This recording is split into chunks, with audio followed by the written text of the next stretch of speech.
Welcome to The Unhinged Empty Nesters, the podcast where art, culture, travel, and spur happenings collide. I'm Jessica Lonergan. And I am Frank Lonergan, and together we're on a mission to eliminate the barriers between art and audience, one story at a time. We are thrilled to introduce our little corner of the podcasting universe where we'll chat with artists, innovators, and fellow Spur members about what inspires them and maybe uncover a few secrets along the way. Today we're in the home of our dear friend Silvia, whose work defies conventions and captures the essence of transformation. Silvia Poloto, originally from Brazil, is now based in San Francisco. Poloto's creative journey has taken her from engineering to the international art stage, where her paintings, sculptures, and mixed media pieces captivate audiences with their dynamic interplay of texture, culture, and form. Her art reflects a deep exploration of identity, intuition, and the universal human experience, earning her a place in collections and exhibitions worldwide. Poloto's work invites introspection and dialogue, challenging viewers to see beyond the surface into realms of emotion and meaning. Silvia, welcome. Thank you for having me. Thanks for being here. Well, we will start first with your connection to Spur Happenings, as you have been part of some unforgettable moments. In fact, your painting was our first real art purchase. Yes. You guys just amaze me all the time. Never cease to amaze. When I had met you at a dinner party, and I was about to have my first solo show at Hang Gallery back in 2000. I was slightly pregnant. And I was showing this series of paintings called Spheres on Surfaces. Yes. And you brought your friends. Yes. And everybody bought a painting. You were still living in San Francisco at that point. Yeah. And then you had an unveiling ceremony. Yes. The disco installation party. No, and then just took over from there. You guys never... And you opened... the space, it was in Portola Valley. Very interesting space. I remember fondly that exhibition. I think it was 2006. It was, I had like this submarine vessels hanging from the sea. You remember? We called it the piñata. How dare you? You did such a great job with that space because it was not like your normal like gallery white cube. You had so many windows, but somehow you made it work so beautifully. It was more than like an art open. It was a happening. It was like, you know what? Like what I remember, and that's Woodside. I tell the story up to this day. I have never seen anything like this. I remember you had your friends to see my art. My art was all over the walls. And you gave your friends red dots, and then you kind of like go, and everybody started running with the red dots to put on the painting that they like as fast as they could. Then they could secure the paint. Do you remember this? Did this? No, yeah, that was like insane. I met you soon after you got married, I think. But I feel like it was the happening. You two, just like, you are a happening. No, seriously, you guys are amazing. No, but it's true. When I think about it, I don't know someone else that's doing these things. And in the way you do it, and you have like such amazing energy. And oh my God. No, seriously. Thank you, Silvia. That was not part of the script, but we'll take it. Something. Do you remember our pop-up in New York City? Of course. How could I possibly forget? And I hear you are doing something in New York City soon. We have Inside New York City happening this spring, and it's going to be a 2-day happening. Yes, and then we're involving you in our Inside San Francisco, which will be in January, which will be similar to what we did in LA. A 1-day salon that's going to take place through artist studios and homes and galleries around town. Yes. And this, by the way, you introduced this space as my home, and it is. But originally, when I did this space, I meant to have my studio here.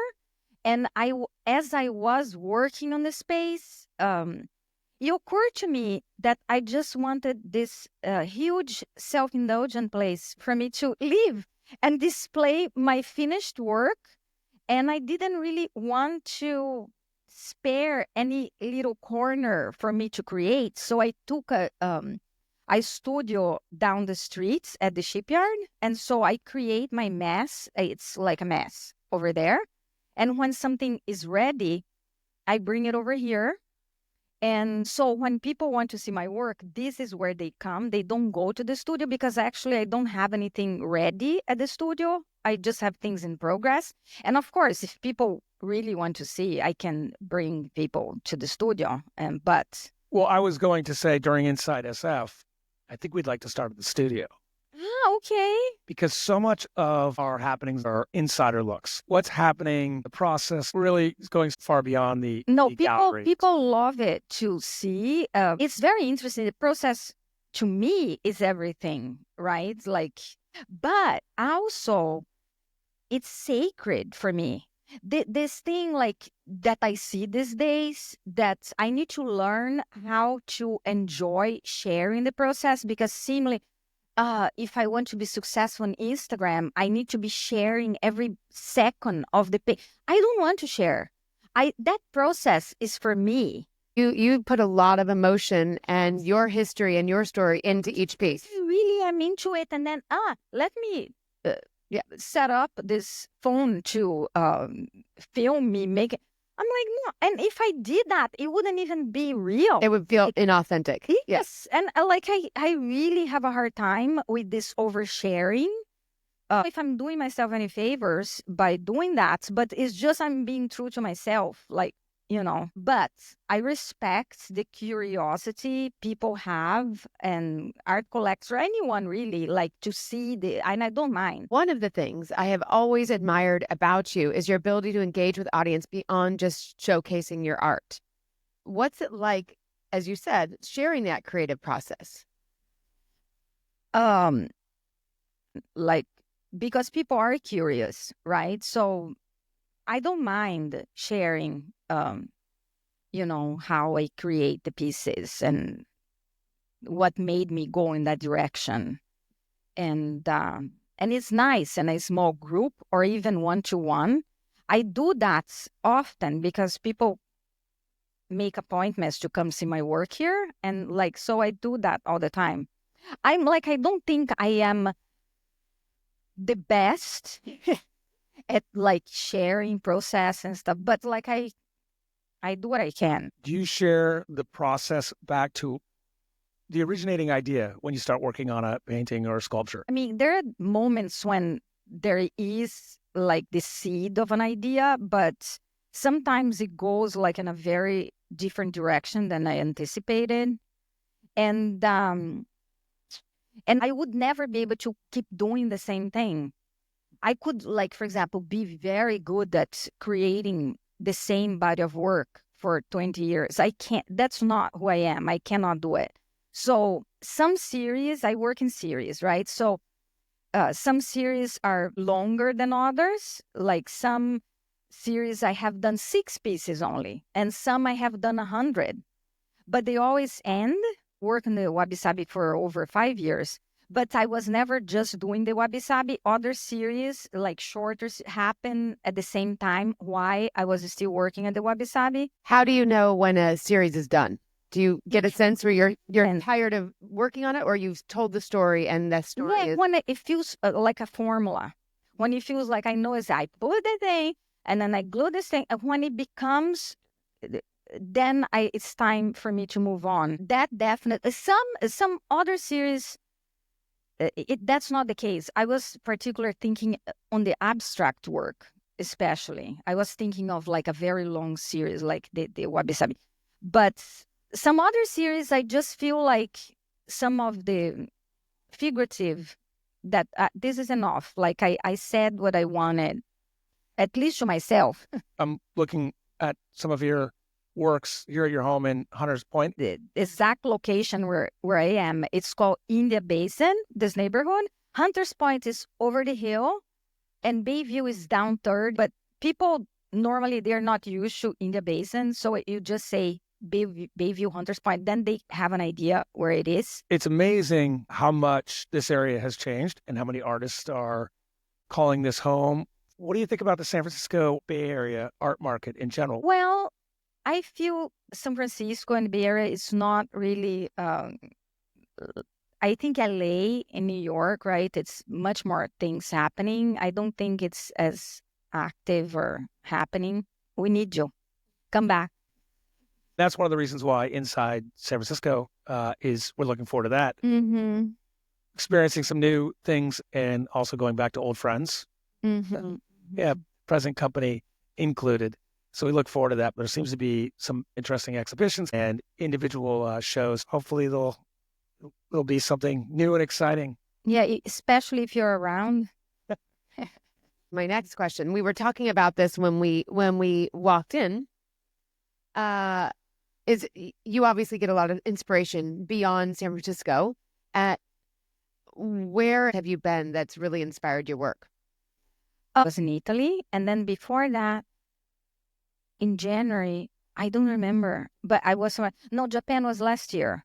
But anyway, travel for me, it's, of course, it's inspiring, but it's hard to travel too much because it pulls me away from the studio.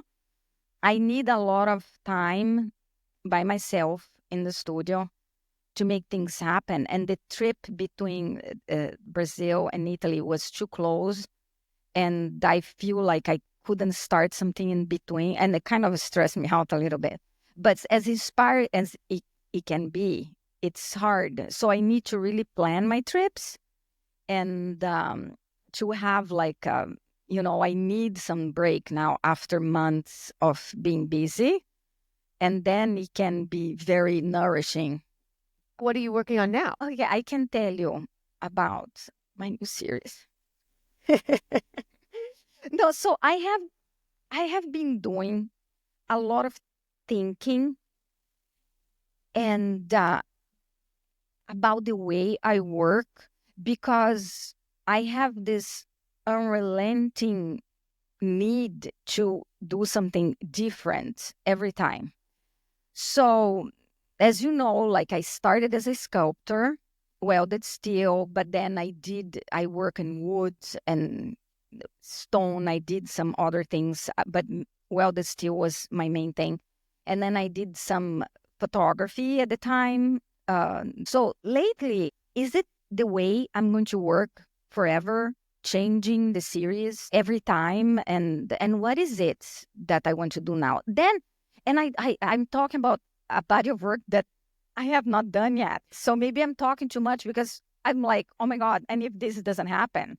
But the conclusion that I had, it may be what I'm going to do now, what I'm going to create from now on, I'm going to take from all that and create these things that are going to be distinct in themselves, but they pull from all the things I learned from. Does that make sense? Am I making any sense at all? Coming from you, it makes total sense. I don't know. I feel like I don't have as much time in front of me. So I might as well do something that's really significant, right? And I want to do my best. And one thing that really inspired, I remember I was at SF MoMA and I saw this little video that was Ellsworth's Kelly. It was a video of him talking about his work. So he was saying that he went to Paris to paint and he was doing paintings that were Picasso-like. And then he became unhappy. He's like, why am I doing this? Picasso already did this. Why am I doing this? And then he went to an exhibition somewhere. And then he didn't think whatever was being shown was interesting. And he started looking at the windows and the shape of the windows. And then on the way out or something, on the on the shadows. And then, and he followed that, right? And then it made me think, oh my God, what am I really good at? What do I see that nobody notices? That's called wisdom. And that is, I think that at our age, that's what we start channeling is the wisdom and what we've experienced, what we've created, and that takes us to the next level. I think there's a lot for me to ruminate. I think I have a little bit of surrealist. I do, like, Absolutely. agree. It's like I never pay attention to that. I never really thought about it. Love to make things that make no sense, that comes from the unconscious, right? I think even the abstract word, like everything, it's not an object of knowledge. It's something. It's about feeling. I follow my feelings, and I see where that takes me. And so a little bit of surrealist, and I'm kind of minimalist. So I'm putting like those pieces together, like to kind of, I'm going to get a better understanding of myself. I see where you're going, philosophically in the work. From a medium standpoint, mixed media. That's what I was saying. So now it's not going to matter, because if I'm right, oh my God, I'm going to be mortified if this doesn't work out. But it's like, for example, it is going to be mixed media because I'm going to pull from everything. So the way I'm thinking, so let's say one piece is going to be fiberglass, and the next is going to be just paper on whatever, and the next it doesn't have to be like everything from the series the same. No, because now I'm ready to combine everything. Does that make sense? Like a collection of all your work Coming together. And you seem to be also allowing yourself to remove barriers. The barriers, like, for example, I'm trying to know the self, right? I think we're all at this stage in our lives on a discovery of purpose, of identity. Especially, as you said, you've identified as an artist, mother, as a Brazilian, but really, who is in your core? Exactly. And yeah, that's one thing, right? That all of us, in a way, we think we are our profession or our success and our failures as well. But this is like all external. This is not who you really are, right? So who are you? If you take all of that away. I think with all struggles of being an artist, and indeed being an artist is not an easy path, having the vehicle to create a body of work that will live on forever. Mm-hmm. That's the gift of being an artist. I know, but it's so hard at the same time, because my only source of income is my art. And I don't like the idea of, I'm very happy to sell my paintings, and I love when I sell painting. But I don't make my work to sell. That's not the motive for me to making the artworks. You're putting yourself out there. You're showing your story and your heart and your soul. And so you're vulnerable through that process. And then that goes into somebody's collection, into their home, and you become part of their lives. So I think it's a very complex, layered process in that. And then, as you said, you've got to support yourself. You've got a child that you need to raise and support, so hard. And put the roof over your head. And yeah, it's tough. It's tough. Would you ever get back to welding? I would like to go back to sculpture. When I was making sculpture, I was sure I'm a sculptor. My parents bought one of your pieces. I remember. And my sister has it in her house in Utah, and it's gorgeous. It's the stone with it has this metal through it. Yeah, really. Remember. Yeah. In this new body of work, I'm sure there will be sculptures. So back to you, as living in San Francisco in this neighborhood that has evolved significantly. Where are you seeing the best improvements, or where's the cool hot spots in this neighborhood? There's so much in this neighborhood. There's so much. Well, there are the Shipyard, many good artists there. Hundreds. And they're amazing restaurants.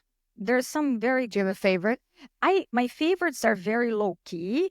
They're Mexican tato on Yum Street, Old School Cafe. It's amazing. All Good Pizza and Tato are owned by the same owner as Cafe Alma. That All Good Pizza, it's amazing. They used to be a trailer, not one of those trailers that move around. Amazing food, and they have performances there. And it just goes on. There's Flora Grub. That's nursery. Yes. It's beautiful. And there's so many places. I wish I had the names on the top of my head now. Yes. And for listeners who can't see where we are, I mean, she's right on the waterfront. So you're looking over the bay. It's amazing. Like, no, now I have to say something to you. And you have to believe me because it's true. If someone said, if you could live anywhere in San Francisco, where would that be? I would say here.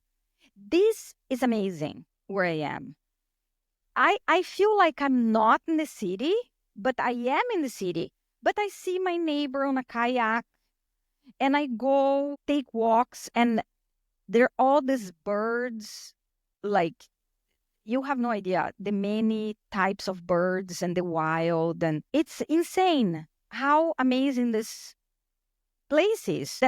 It's the best kept secret. Not anymore, I guess.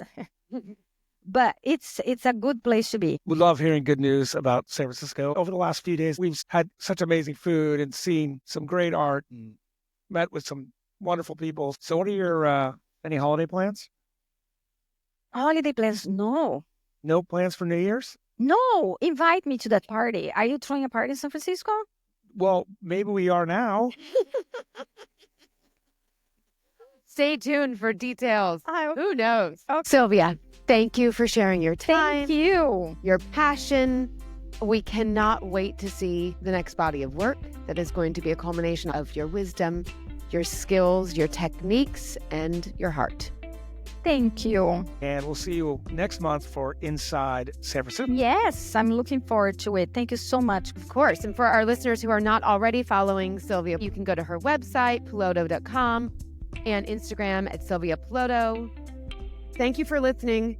Join us again for more animated conversations with the artists, creatives, and members who inspire Spur happenings and keep us dedicated to being completely unhinged empty nesters. We so appreciate you supporting us